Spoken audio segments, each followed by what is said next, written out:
Well, I met the craziest person yesterday. Okay. I like, this is almost to the extent where I have to stop going to the coffee shop that I go to every time because this lunatic goes there. And so I was there, and then he was talking to the person who's working there, and then he was leaving at the same time as me, and then because we both know the guy somehow, he starts talking to me, and then we're walking, and we're like, oh, okay, yeah, I'll see you. And then he's like, oh, I know a guy who can get you a good deal on cars. I'm like, oh, okay, cool. And then he asked me what car I drive. He's like, wow, that's such a good car. I'm like, and in my head, I'm thinking, no, it's not. Like, that's like, I drive a piece of shit. That's not good. But then he's like, oh yeah, I know this guy. If you ever want to upgrade, downgrade, I'll get you a good deal. If you want, I'll negotiate it for you. I'm like, okay, cool. Sounds good. And he's like, you just ask the cafe guy for my number if you ever want it. I'm like, oh, okay, cool. And he's like, all right, see you. And then we're walking, and then it's awkward because we're walking in the same direction. But at this point, I'm like 3 steps ahead of him because I'm walking way faster. Then he stops. He's like, oh, can we walk together? Because I'm going that direction too. I'm like, okay. And then we start talking, and I made the mistake of asking him what he does. And then the next hour and a half, I never said another word, basically, except for wow, or that's crazy. And he just kept going on. It took him literally an hour to explain what he does. And by that, I mean that he had a job for 3 weeks working in a petrol station. Nice. But then he just went through like his whole work history, and with no reasoning and no like logic behind it. And I don't even know what order it was in or whatever. And so he keeps going on, and like he's talking about how he was working in disability and whatever, and like how bad the people he had to deal with were. And but then it got to, somehow that led into talking about his best friend. Now, his best friend stopped talking to him because one day he canceled on dinner because he was feeling sick. Yeah, I mean, that's a rational response. Well, it's very rational when you hear what happened with the best friend. So the best friend, and as he's telling me some of this stuff, I'm struggling to like just like keep it together. So his best friend's dad molested his kid. And they continue to hang out and all this stuff. Okay. But the best friend, the best friend stopped talking to him because he canceled on dinner because he was sick. But the best friend's dad did that. And I'm thinking in my head, what the hell? Like, and also, yeah. Who keeps hanging out with this guy and his dad? Because there was another thing that was the way that he brought it up was like, oh yeah, they like everyone knew not to let their kids be around this guy because they knew that he was a molester, and like, and they found out because of So he's still hanging out and still has his family around this guy. Yeah. And then, so when they had the big argument over the not going to dinner, he blocked his number. This is over the dinner, not the serious crazy stuff. He blocked the number, and then he blocked the number. So then the wives were on the phone, and he is in the background, them yelling and saying, this guy's yelling to his wife, "You're a home wrecker." And then this guy's getting all angry. He's like, "I've never wrecked this home. How am I a home wrecker?" And this is all just on the street. And I'm like, yeah, I don't know. And then he kept going like, oh, I don't know why I'm telling you all this. And I'm like, I don't know. And he's like, where was I going with this? I'm like, I don't know. So like a 10-minute walk took an hour and a half because he just kept going on about all these weird stuff. Oh, and that guy is also on heroin. He was very upset that this guy has been on heroin for 20 years and won't take his advice to stop using heroin. Yeah, that's. And then there was a final bit. It was like, so he starts then saying, he was going on this stuff about how he's like trying to help the guy get off heroin. Like he didn't go into any details, but he said, for 20 years, I've been trying to tell this guy to stop using heroin and he won't listen to me. And then he's like, and then he stops taking, he blocks my phone number because I didn't go to dinner and I was sick, but I was sick. Yeah, I didn't let him know until right before, but I got sick. And he's like arguing about this with me, even though I'm not saying anything. I'm like, yeah, that's crazy. Wow. Yeah. Wow. That's not good. And then now I lost where I was going with it. So it got even crazy. So he's like, yeah, I try to help everyone. You can ask everyone. I try to help people. I'm thinking, who am I going to ask? Yeah. And whatever. But yeah. Anyway. So yeah. So he says he's helping all these people. Yeah. Then he says, the other day, this big homeless guy was trying to help him and he wouldn't let me help him. And he's like, I only wanted $200 to help him fix his life.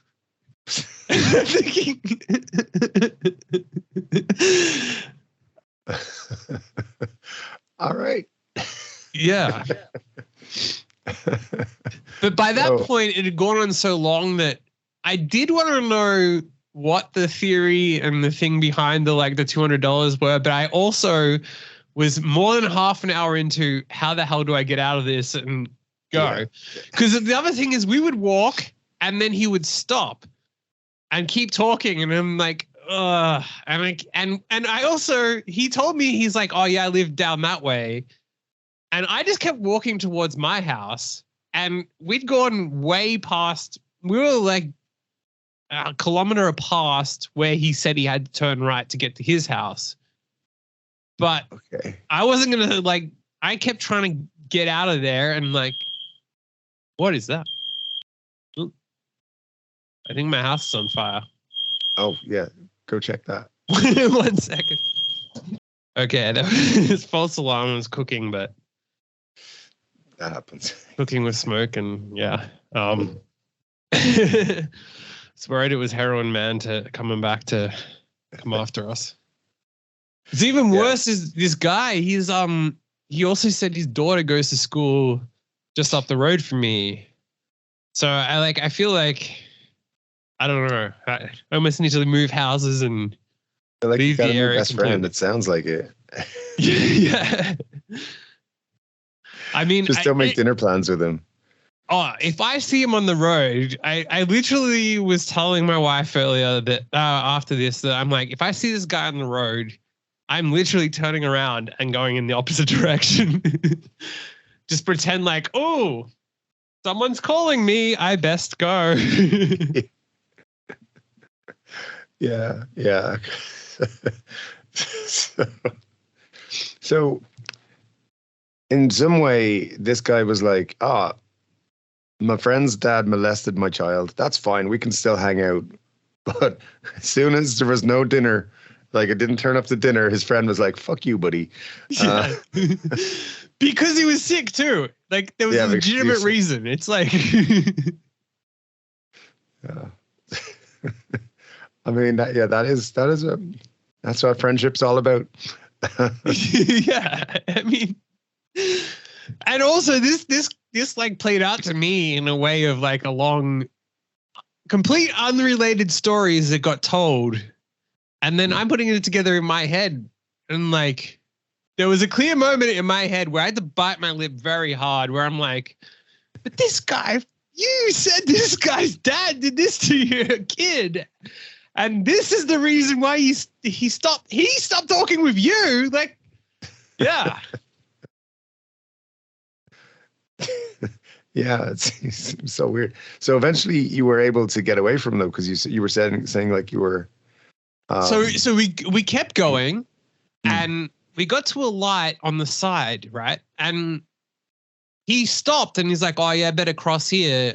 And then he's like, he then redid the conversation and kept going, and he would get angry about random stuff for no reason, and like the previous jobs and whatever. And so like he also was upset about his previous role where this happened and that happened, and he got fired from the petrol station job, and I don't know or understand why.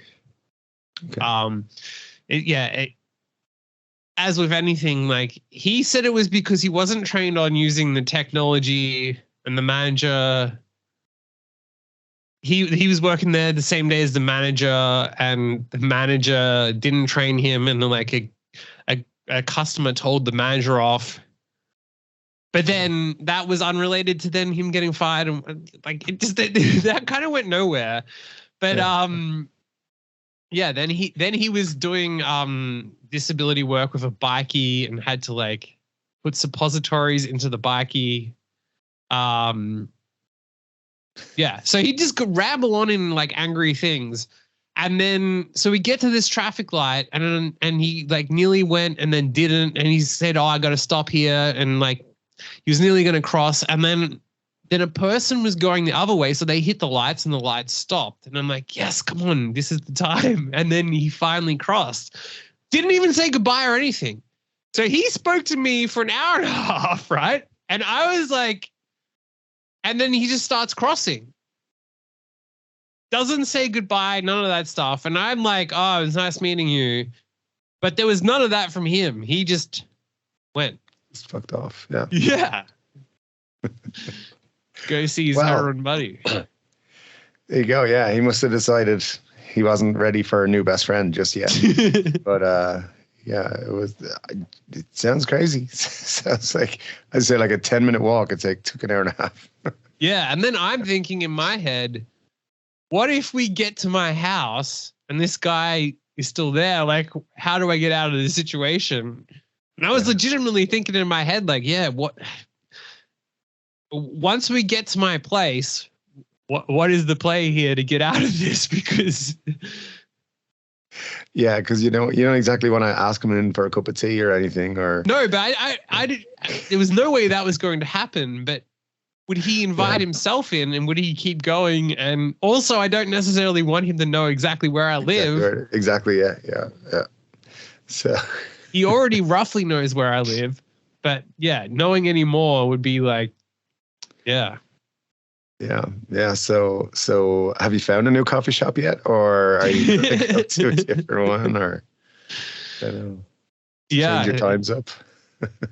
Well, he's never normally there, so sure. But the fact that he's in the area and stuff makes it worrying. And like from now on, I'm gonna have to look before I go there if. Just put on like a big jacket and a baseball cap and like go in big sunglasses so he doesn't recognize you. Oh, well, I'm going to look from the distance. So I'll know. And then, I have to go in like a spy looking with like binoculars. Binoculars so you can see who's in the coffee shop before you get there. So I feel like, this area has gone crazy. There's so many extremes in this area from like there's that, then like the other week where we had the random suitcase. It was like a 20-year-old suitcase that was full of stuff that just got dropped outside our place and then randomly got picked up because the neighbors called the police or something. And then I don't know what happened a few days later. So that happens, and then there's like random clothes in the street and places. But then meanwhile, so that all happens. And then across the road today, I noticed that there's a house that it's like, it's a brand new done up house, right? That there's the people that did it, they split the land into two.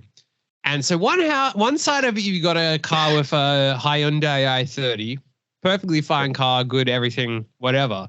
But the next door house, you have a McLaren F1, which is like a $2 million car at the cheapest you would get it here. Yeah. In a house that is probably, it might be around that price. So the car is worth just as much as the house. Wow. Yeah, that's pretty, that's crazy. Imagine being the neighbor with the Hyundai and you're like, so see, you got a new car. Yeah.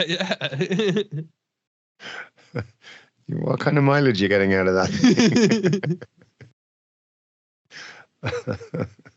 Wow. Yeah. But yeah, there's so many the good news weird is extremes. your new here. friend. Sorry? Huh? No, what did you say? Sorry. Yeah, there's just so many extremes here. I mean, like the good news is though, your new friend can get you a discount on any kind of car you want. So you just gotta. He drives a 2007 Subaru. I didn't ask. He randomly found the reason to throw that in. Oh, well then, I mean, he knows what he's talking about then. But yeah. I don't know, man. Yeah, I would feel a bit weird though if my neighbor drove a McLaren, and I mean, apart from anything, if my neighbor drove a McLaren the next day after he parked it outside his house at nighttime, there would be like 4 wheels left, and that's about it. Everything else would be stripped off it. But yeah, well, I mean, here it's just sitting in the driveway as well, which on its own, even if this is an okay area, although you do get weird clothes left around, like just leaving that in the driveway is just asking for trouble. I mean, it is. Yeah, you would think at least put a cover on it or something. I don't know. Yeah. Your million plus sports car to have just the open air at it all the time. Craziness. Wow. Yeah, but so much weirdness going on. And yeah, like I've also seen like random junkies around lately too. So it's like you simultaneously have these extremes of lunatics, and I like that the guy was trying to help his friends to tell him to get off heroin. He was like, stop doing heroin. He wouldn't take my advice. It's like, did you literally say it once or twice to the guy? And who is friends with a heroin junkie for 20 years? Yeah, I mean, 20 years. Heroin junkie whose dad did that to his kid. And then, yeah, but you missed dinner once because you're sick. You're out. Yeah, exactly. So, yeah, see, people have complicated lives. It's fun out there. Yeah, and unfortunately, you have to meet them. It's true. Yeah. All right. Well, so for our first story, how should a dad handle if his daughter has been cheated on? I don't know. It really depends on how controlling the parent is, because really it's none of your fucking business. But yeah, I guess just I know kick the ass of the person who cheated on her or something. I don't know. Well, this is from the girl. Found out my husband cheated on me online, and I was crying and shouting. And my dad told my husband that next time he cheats, make sure he deletes the evidence and be careful. Oh, that's one way of dealing with it. Yeah, for sure. That's be careful. Be more careful, like I am. Nobody knows that I cheat. Well, actually, the next line is the opposite. He's a serial cheater himself.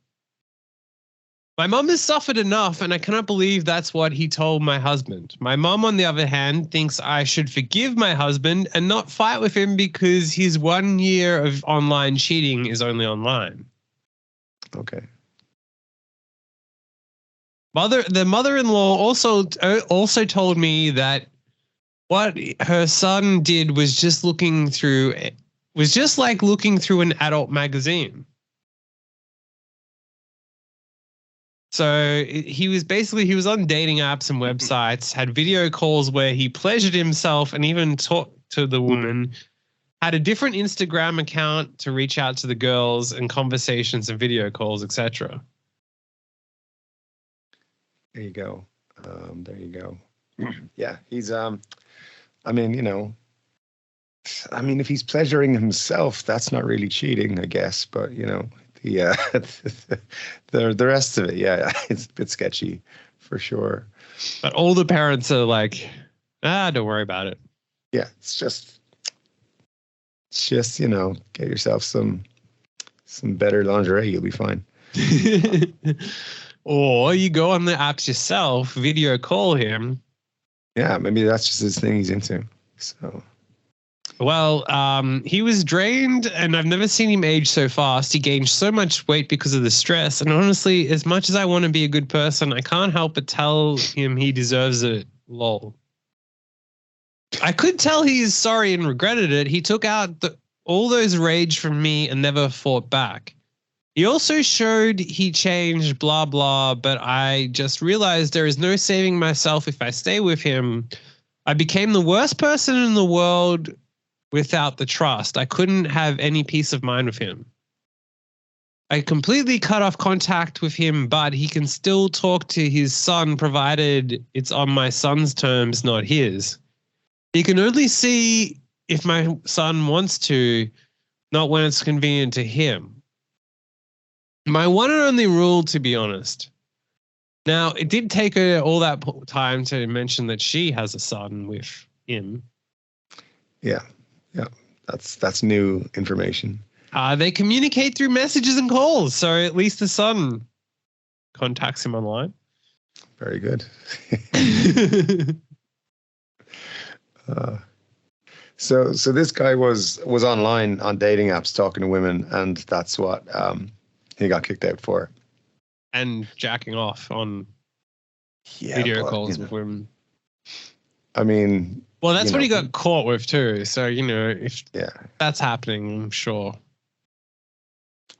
Yes, I guess. Yeah. Well, you know, yeah. If you're going to be doing that sort of thing, maybe just cover your tracks a bit better. You know, don't let anyone find out about it. Even better. Yeah. Well, on that note, how do you find out how do you know if your man is cheating? Well, that's there you go. I mean, unless you're running a fake account yourself and he hits on you somewhere, how do you know? That's a good question. Well, luckily we have an expert sweet. on the 3 signs that a man is cheating. I'm glad there's 3. Yeah. Now, I'm going to go in a weird order. Well, not the order they have it. I'll go the reverse order. So, number 3, his work habits have changed. Oh, okay. His work habits have changed. Okay. Now, that's just a weird one. The next one is even weirder. Number 2, your marriage suddenly improves. Okay. Signs of cheating. Okay. Yeah, a good sign of cheating is if your marriage improves. Okay. All right. He is happier at home, giving you more attention than usual. Even your sex life is better. He's buying you gifts for no reason, and he's finally doing all the odd jobs you've been nagging him at for months to do. He brings you flowers, tell you how much he loves you more often, and is suddenly more romantic and appreciative. He could have just realized he's married a wonderful woman, or he could be sleeping with another woman. So, let me get this straight. If you're cheating, what you should do is not change your work habits, not be happier at home, and not be a better, more attentive lover. You should in fact become a worse husband to prove that you're not cheating, or to make it look like you're not cheating. So there you go. All right. I will note that. And for the number 1 reason, number 1 sign. Okay. Now, this is going to be a hard one for you to accept, and you might take it personally. Probably will. They come home with wet hair when it hasn't been raining. I feel like that is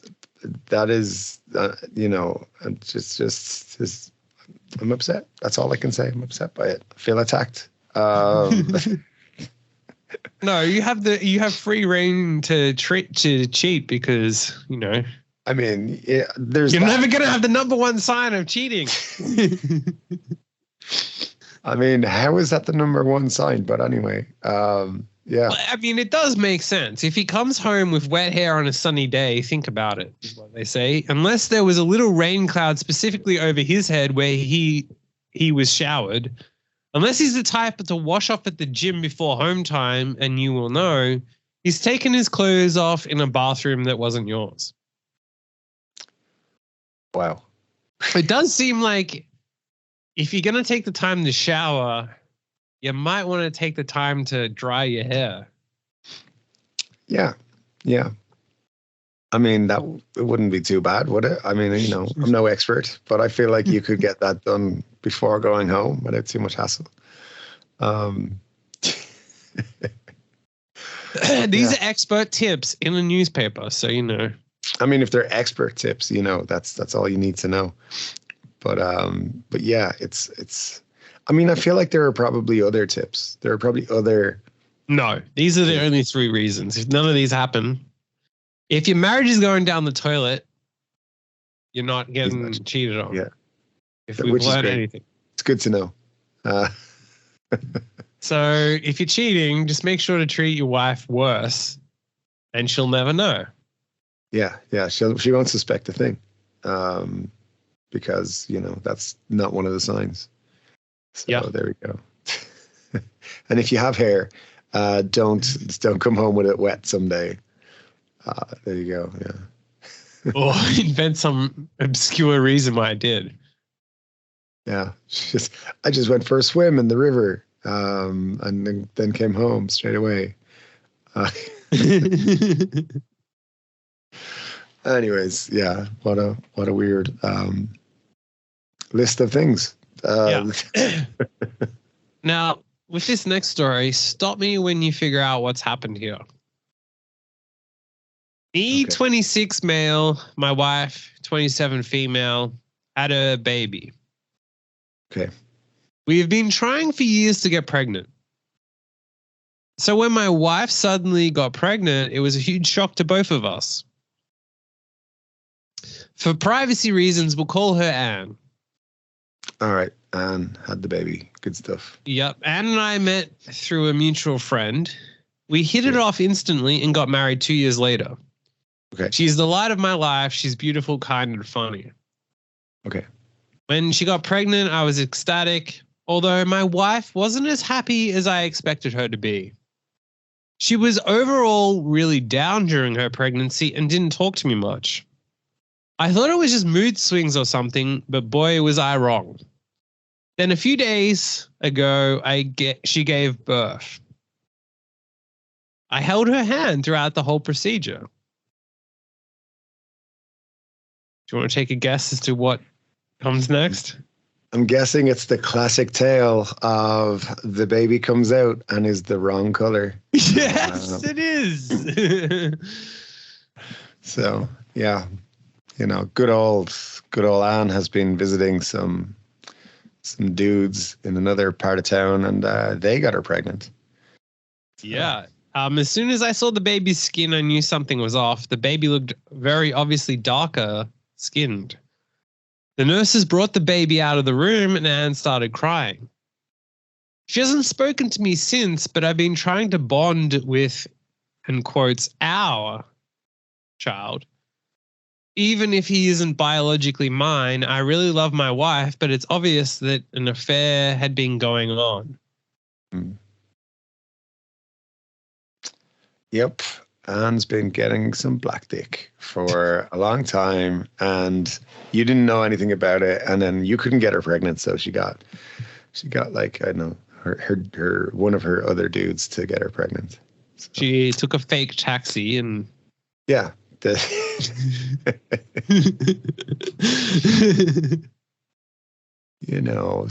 there you go. You think you know your wife, and then she has a black baby for you. So Yeah, I mean, it's got to be a brutal way to find out too. Yeah, the old your baby, it's a baby boy. Oh shit. Especially like the emotional insanity of the whole thing. Like you'd already be like on this emotional roller coaster on the day, and then all that happens, and then they're like, "Here's your baby," and you're like, No, where's our baby? Like, how did that baby come out of there? What's going on? Imagine they fucked it up too, because there are cases where they've done that, right? Yeah. So imagine they're like, "Here's your baby," and you're like,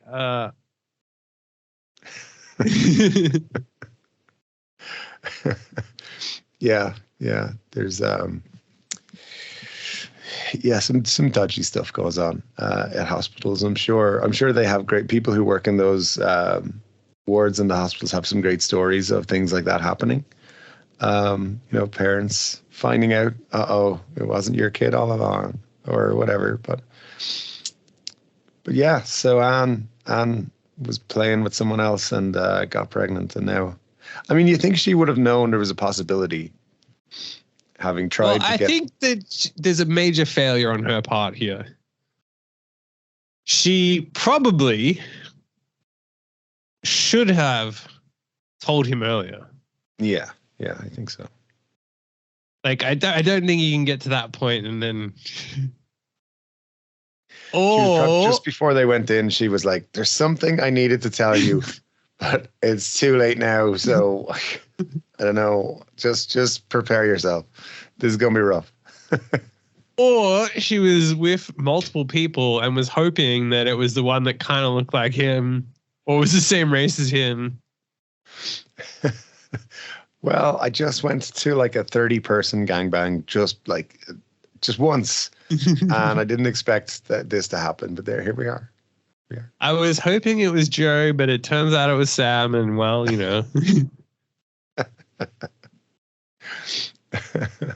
Yeah, I mean, maybe when she was sleeping with the other person, the father of the child, she should have been like, "Do not, don't get me pregnant. Let's not do that." So. Or it would be even better if they were like, they had issues, and she kept blaming him. He kept blaming her for the issues, and was like, "It's your body that's messed up." Yeah. If he'd known that when she came home with wet hair one day and it wasn't even raining outside, if he'd looked for the signs, I think he would have known what was going on. But, yeah,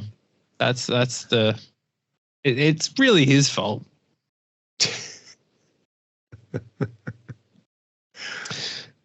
Yeah. Well, Netflix have made a movie about your sex life.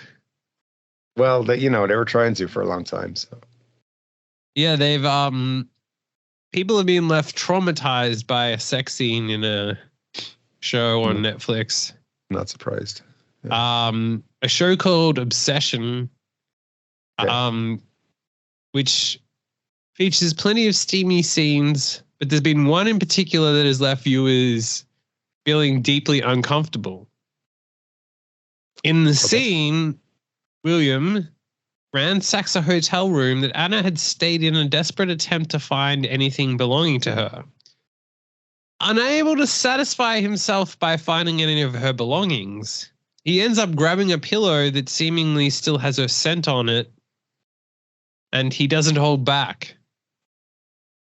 He's seen biting, sniffing, and even rubbing himself on the pillow. And so people are saying it goes too far. Okay. I mean, he's just playing with a pillow. So, all right. I don't think I'd be disturbed by that. I haven't seen it, so I don't know. Maybe if I watch it, I'll get disturbed. But yeah, I don't know. That's not how that happened in real life. Yeah, I mean, they never get it right, but yeah, also, how do you get into a hotel room someone has been in before? What's going on there? That's a bit weird. That's what I would be obsessed with. I'd be like, how do you get this detail, Netflix? I want to know. But yeah, I mean, hey, doesn't everybody just, grab the pillow of somebody that they like and molest that pillow in all these ways? Is that not like everybody does that? No? Okay. Weird. No, actually, yeah, it turns out people don't. What? Oh, it's crazy. In case you try it. Well, Airbnb guests found a way to get epic revenge on the hosts. Oh, okay. So a couple from China staying in an Airbnb home in South Korea left the gas and taps running for 25 days in revenge after the host refused their request to cancel their booking. What? They wasted 120 tons of water and left a water and electricity bill of $116 of gas and $730 of water. Wow. The couple booked a standalone villa in the capital of Seoul for 25 days and paid in full without looking at the price or checking where the property was located in the city. When they later realized it was in the outer suburbs, they decided it was too inconvenient and asked to cancel the booking. The host declined to do so as the booking had already been confirmed and payment made, which the couple appeared to accept. The couple then asked the host whether there were surveillance cameras in the villa and were reportedly told there were not.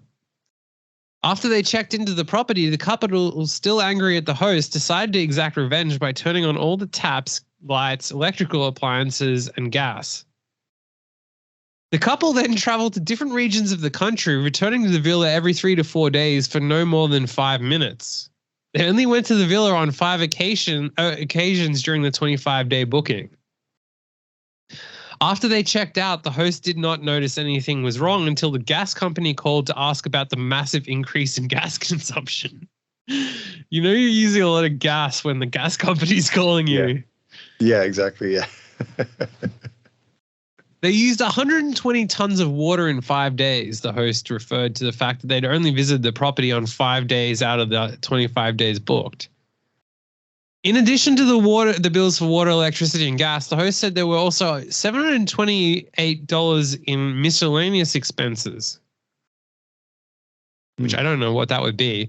The host tried to get support from Airbnb customer service, but said the company took no responsibility and told the host the matter was between them and the couple.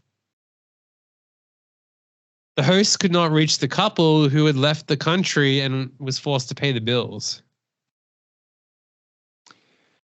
So next time they might be open to canceling a booking. That's all I'm saying. Just, you might get yourself in trouble.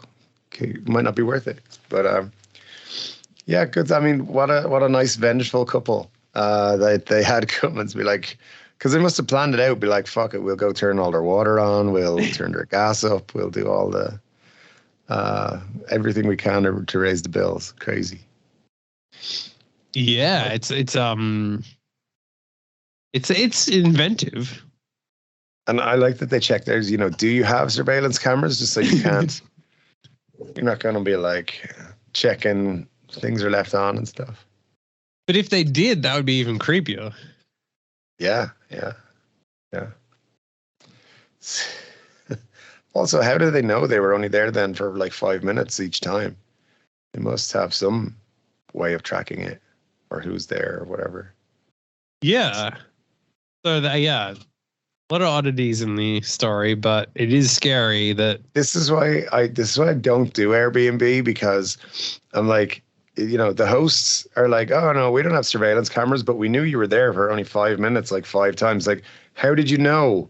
And what do you do? Well, like, how? So yeah, I feel like there's all Airbnbs have either hidden cameras or they're just watching you somewhere, or or you stay in one like the one that I stayed in last year that had the sign that you had to wear a mask inside. Like, as if, and two, how would they be able to enforce that? And Yeah, don't want you spreading your germs all over my Airbnb that I rent out to loads of people. Once I'm inside, I'm fully entitled to go naked and rub my body on anything and everything in here. You're Puff not all over allowed the to stay in place. my Airbnb, sir. You're never allowed to be naked in my Airbnb. It's one of the rules. Don't worry, No. if it's on Airbnb or not, I'm rubbing my naked body all over your house anyway. That is against the rules, sir. You have to be fully clothed when you shower. No nudity of any kind is allowed, except for the host, who can be naked at any time. Yeah, I just think we have a policy for clothed guests, naked hosts at our Airbnb. Just to make everybody comfortable. The host will always be naked, or randomly be naked at times.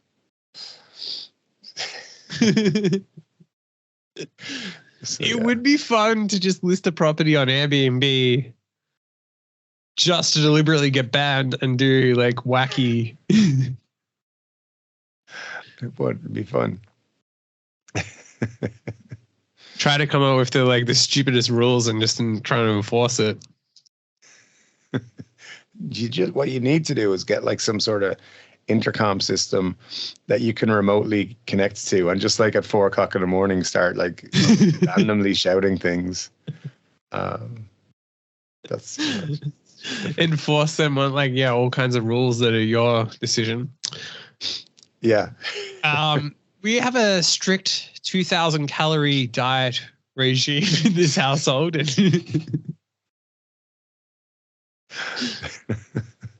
No chocolates. Yep. You're allowed to be intoxicated, but the consumption of alcohol is not allowed. Yep. You can only drink at the local pub on the right because that's our friend. But you can only order 3 specific drinks, and here they are. And make it so that there are 3 drinks that they don't have at that bar. We have a 2-drink minimum at our Airbnb. Like in comedy clubs where they have this is the fee, but then we have a 2-drink minimum. Well, our Airbnb has a 2-drink minimum. Yeah, of course. And then you're there to welcome them. And you're like, welcome to the Airbnb. We've got a 2-drink minimum. We only do pints of Guinness. So how many will you have? Yeah, I think that's perfect. I think that works. And no BYO. So if you want any more, you're going to have to buy it. Yeah.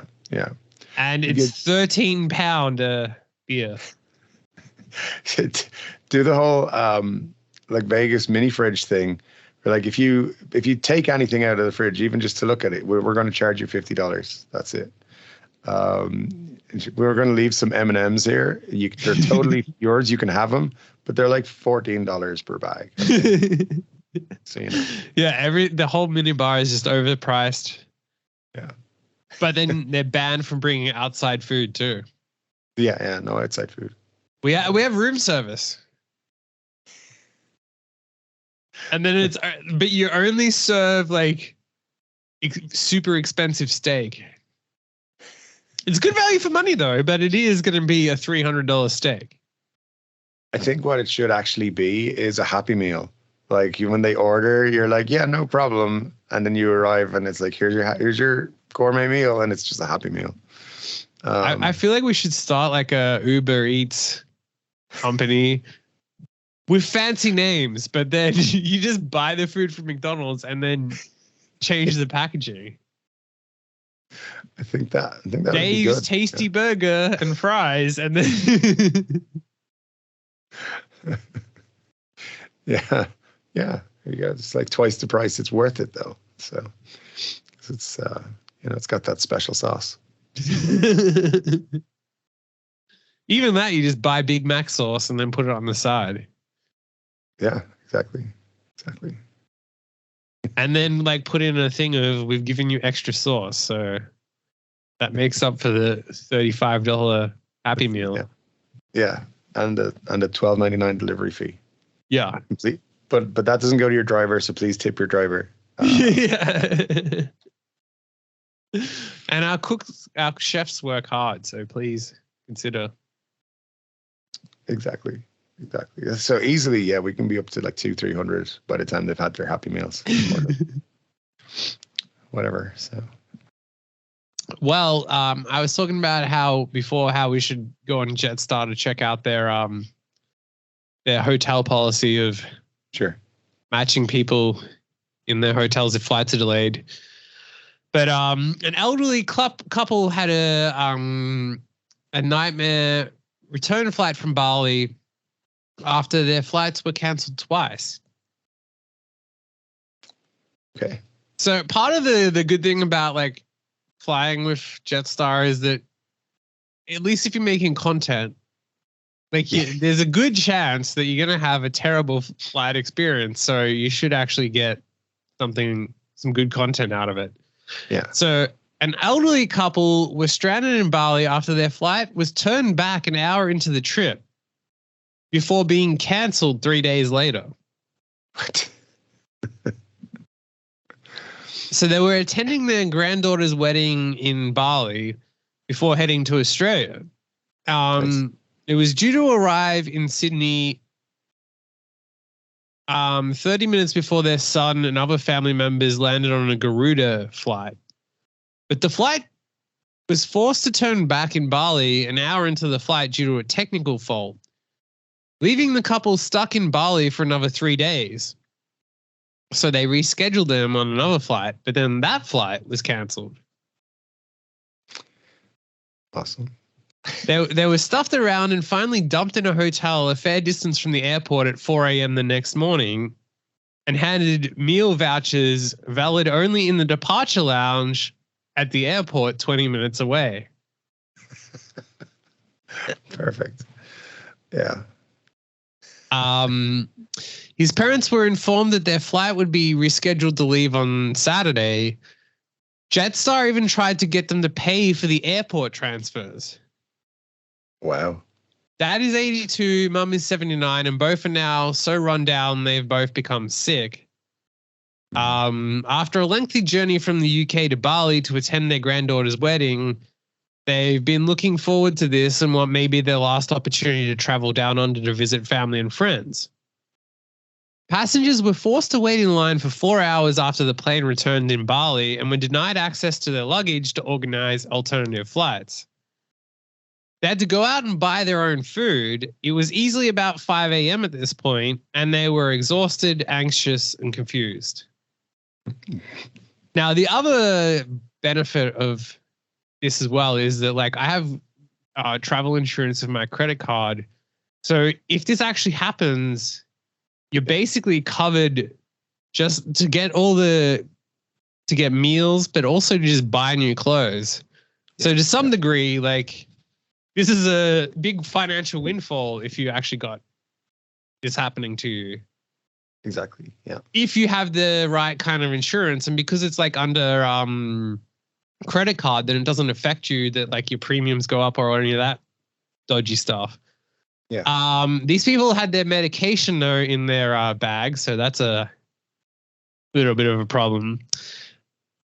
The same flight had its departure times changed 4 times prior to arriving into Bali. When they arrived at the airport for their rescheduled flight, they discovered their flight delayed arrival and before being canceled for operational reasons. Ooh, nice. By pure luck, his parents bumped into their granddaughters and friends at the airport heading home on a Garuda flight and also managed to get on the same flight. So now they're seeking compensation and yeah. But yeah, I feel like there's a good chance of flying JetStar to have enough issues that it'll be good content. It does sound like it. It does sound like it. You know, the thing that stands out from that story is that their medication was in their bag, then they couldn't get to it. It's like, dude left his Viagra in the bag, didn't he? And then he couldn't. He was like, we've got 3 days. What am I going to do? So we're stuck in this hotel room at 4 a.m. We can't get our food. Yeah. So, you know, I feel like, yeah, the compensation will be pretty hefty. But you're right. I mean, it's a great it's a great example of why you should fly JetStar, so you can get good content and then, you know. Well, the even the best part of it is like knowing you're in that situation and then like riling the other people up and being like, oh, how dare they, just to see what they say. And like, like imagine heroin friend man, if he was in this situation, the kind of wacky nonsense he would come up with about. Oh man. Yeah, but then like, yeah, you can be like, it's okay guys, I got insurance, so like I'll be okay. I've got like I can go get clothes and food and everything. It's great. I'm covered. I hope you guys get taken care of. Yeah, but anyway, it's a funny one. Yeah. Well, how much should buskers have to pay to busk? Depends if they're good or bad. So I'm going to say if you're bad, you should have to pay $500. But if you're good, then, you know, 25. Well, a Singaporean busker who's based overseas shared how he had to spend $2,000 to fly back to Singapore just to renew his busking license during a 5-minute audition because the process required him to physically be there. Wait, what? So he had to get a busking license even though he was overseas? Yeah. So the permit is valid for 2 years for experienced buskers. In the past, but the National Arts Council of Singapore changed it to a 1-year validity for everyone after restrictions on busking were lifted last year. Okay. I've been in busking since 2014 and I've been invited to perform at various festivals locally and internationally. Sure. However, I still have to physically audition for 5 minutes before a panel of judges to assess my street performance skills. Yeah. Now that alone makes me think we should go and audition as buskers.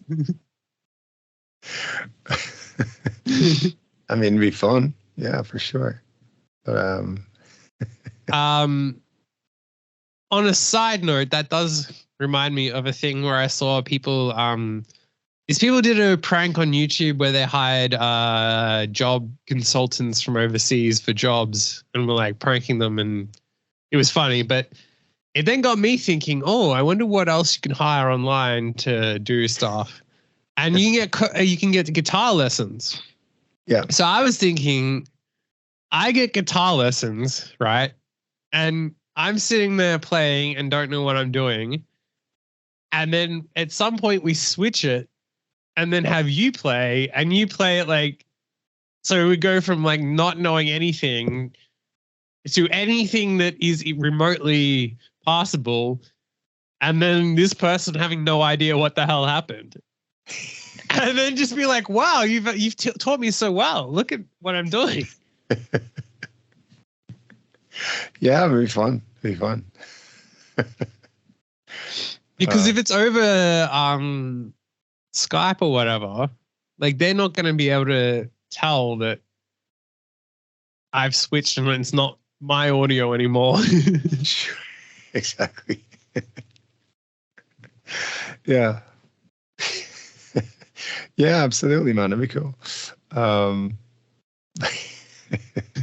Yeah, we'll have to figure something out for that for sure. These guys, what they did was they got like consulting like for job interviews, and like one of them, the guy rocked up so he did the interview and he's not wearing pants, and he's like telling them like how like, oh yeah, I got to be confident and show them his boss in the interview, and that's how to do it. Yeah. But this guy, so his audition, busking requires that more than just good skills in your discipline, and involves understanding the crowd, gathering and engagement.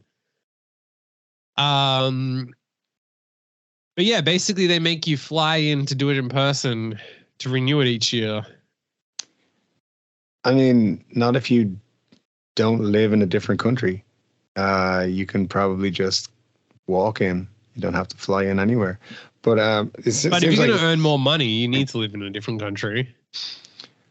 I mean, but why would he need the license if he's in another country? That's the thing. Probably to get the visa. Oh. I would assume. It doesn't really say. It just seems so weird that another country would need Singapore's busking license. That just seems a weird thing to me. Well, if you're I guess if you're a foreign citizen becoming a busker, yeah, this could be a massive loophole to how to get around visa issues. It could. Yeah. I am a professional busker. I've done the audition. So all you need to do is find a country that doesn't have a lot of busking, or even possibly start like, I'm sure there's countries that don't have like busking boards. Like, surely there's no like Afghanistan busking society or whatever. And then you get yourself certified by the Afghanistan Busking Association, ABA. I am a certified busker by the ABA. Taliban approved. They of course, they love my work. And then you go to the US and say, I'm a professional busker, so I need my license, my visa. Let me in. Let me in, please. I need to go busking all over your country. Yeah, it could work. It could work. Why not? See, this is where you got to watch the podcast to get inside visa tips. Useful advice for life. Yeah, for sure. Yeah. Who else is giving you insight into how to become a registered busker in Afghanistan?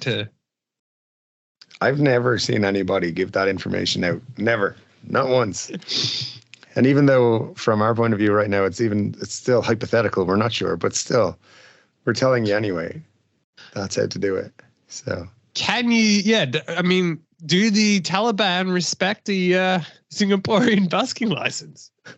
That's what I need to know. You need to find out somehow, yeah.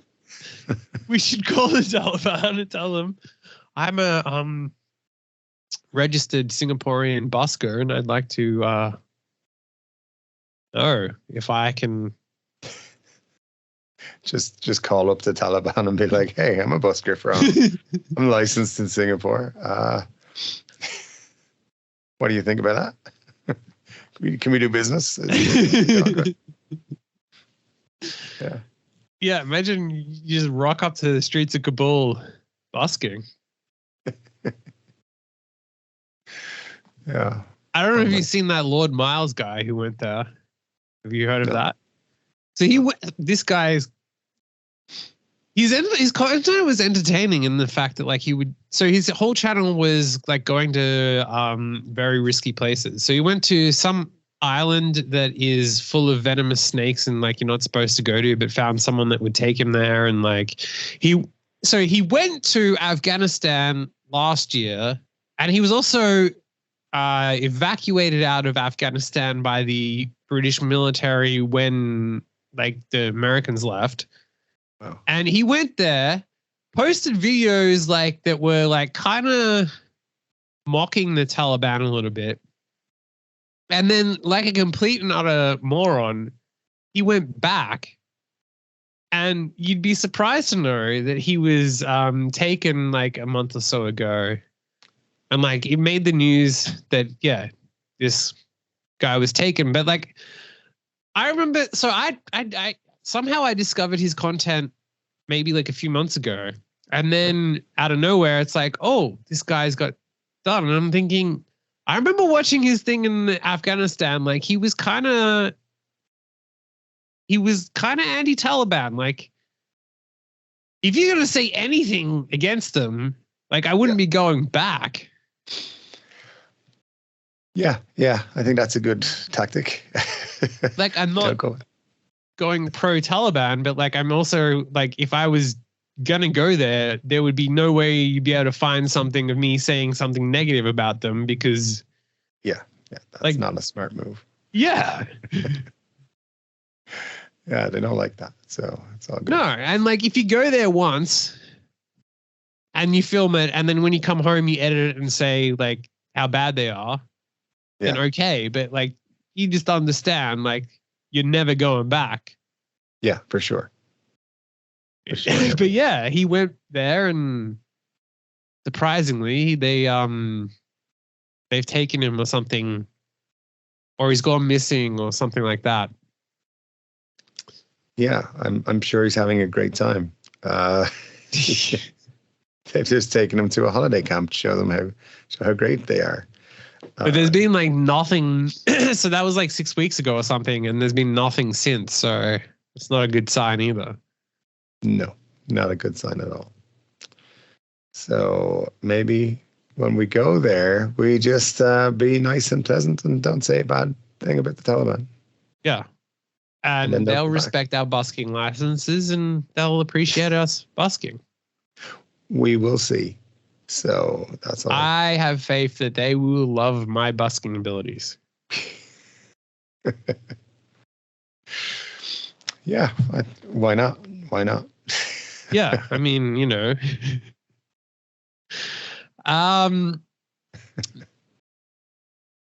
Now, finally. Sure. If you've heard of, the source of raw water has been found. Okay. And what do you think it is? I would hate to guess, but I'm gonna throw out it is something disgusting, probably that we wouldn't expect it to be. Like, well, it's a new trend. It was until 19 people fell ill with a diarrhea disease in Montana last year after drinking untreated water that many believe to be from a natural spring, but which was in fact from just creek drainage brimming with bacteria. Yep. You got to look out for the creek drainage in Montana. That's your problem there. It's raw water. One person was hospitalized in the outbreak, which ended only after authorities diverted the water source. The outbreak follows a trend that sprang up in the US several years ago of drinking so-called raw water. That is untreated, unfiltered water collected directly from fresh water sources that is often claimed, without evidence, to have health benefits. Mm-hmm.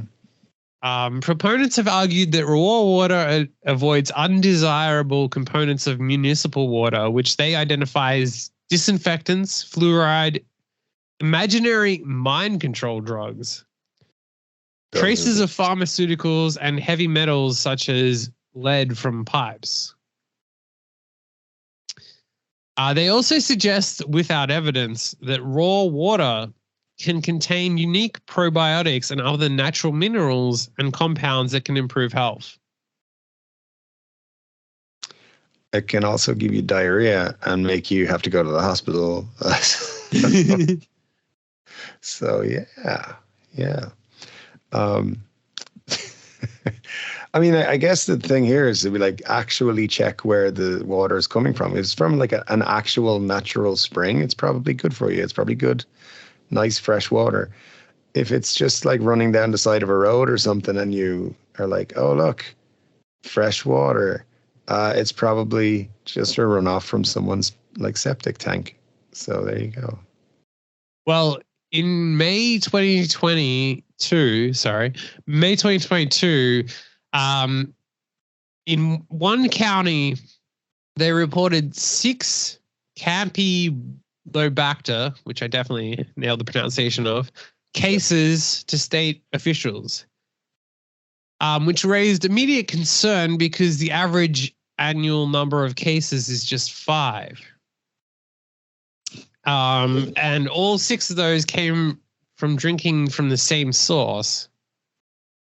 which they believed to be a natural spring, but it was a concrete box that poured out from a creek. The concrete box was situated on railroad property near a track. It was likely built in the early 1900s to prevent the creek from eroding the track bed.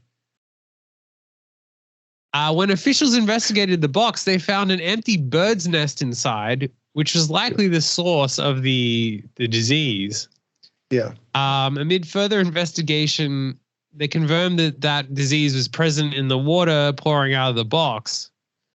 In 6 weeks following the initial case, 13 more cases were reported, despite signs posted around the box indicating that the water wasn't safe to drink. So at least 13 people went and drank after they put signs up to say that it's not safe to drink. From a random box that was built in the early 1900s and had birds' nests in it. Yeah, I mean, how did they not see that was a bad idea? I don't. There's all of the, without them putting physical signs on it, all the other signs were still there that this is not a natural source of water. I just don't know. Yeah, sometimes, man. If only they did what I did, which is like, when it rains, there's a hole in my roof, so I just drink that water because that's coming straight from the sky. Exactly. You see, you got it all covered out. Covered with that one. Jesus. I've been in hospital 16 times this year, but that's got nothing to do with it. Yeah, definitely not my heroin friend's idea. I love that people like thought they were doing something healthy and it was killing them. Like it was making them go to hospital and they were like, but I'm drinking all the good water. That'll make me get better. The secret water from a concrete box. Yeah, that's how you know it's good stuff. It comes from a concrete box. At the side of the road that was built in the 1900s. Yeah, that's just science right there. So, yeah.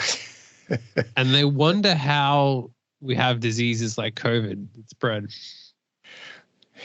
You know, because I've been traveling the last couple of weeks, and it's amazing to me how many people use the toilets and don't wash their hands and just walk straight out, and then like they're going straight to where they're eating food or something. You're like, dude, come on. That's exactly what we were supposed to have learned in the whole pandemic thing. Wash your hands. No, they're not doing it. So, there's like all these like conspiracy theories of lab leaks and whatever the wet markets. But I think maybe the answer was just a concrete box that some random drank water out of. That the very thing is that people are just stupid and they just don't. They're just dirty bastards as well. So you know, they spread a disease because they're dirty bastards and who do things like drink water out of a fucking concrete box. Like who came up with that idea? No, thank you. After there's signs that say don't drink it. Yeah. Especially don't drink this water. Don't tell me what to do. I'm gonna fucking drink the water. Don't drink this water out of this dirty concrete box. I am going to drink that dirty water. I will not let governments tell me what I can and can't do. All right. Well, enjoy your trip to the hospital. Enjoy your leaky diarrhea for the next week and a half.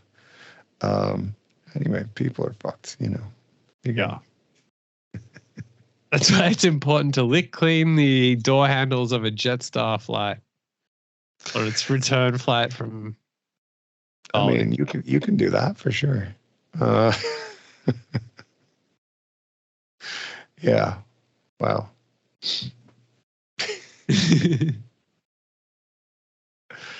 Well, it'll be an interesting adventure. Let's just put it that way. Yeah. Well, next week, hopefully we can go live if YouTube allows us. Yeah. So YouTube, do it. let us go live. All right, man. Well, let's look forward to that one, and hopefully it'll be a good time. So sweet. And I've been telling you for 20 years, you got to stop doing the heroin.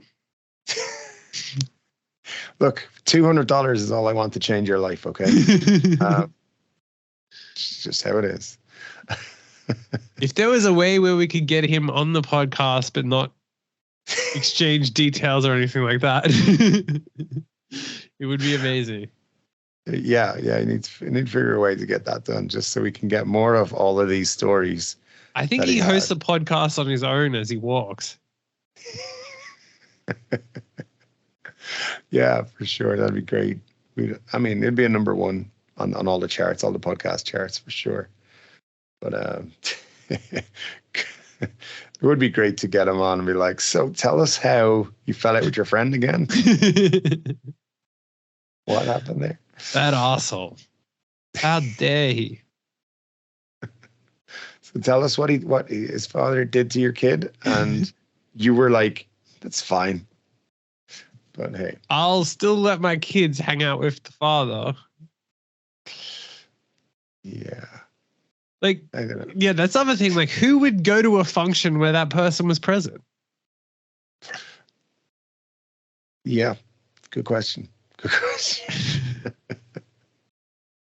So many things wrong with that, man. There's so many things. Yeah, maybe we should set it up, like hire a podcast studio or something, get them to come in and chat. Like, yeah, I don't know. I'll go to his house. just hang around on the corner, just try and find him. Yeah, it wouldn't be hard to find him. Like, yeah. Yeah, you just ask Cafe Guy for his number, he said. So there you go.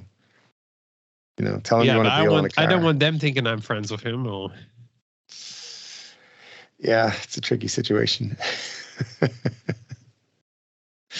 All right, man. Well, listen, keep an eye out for him and get all the good stories next time.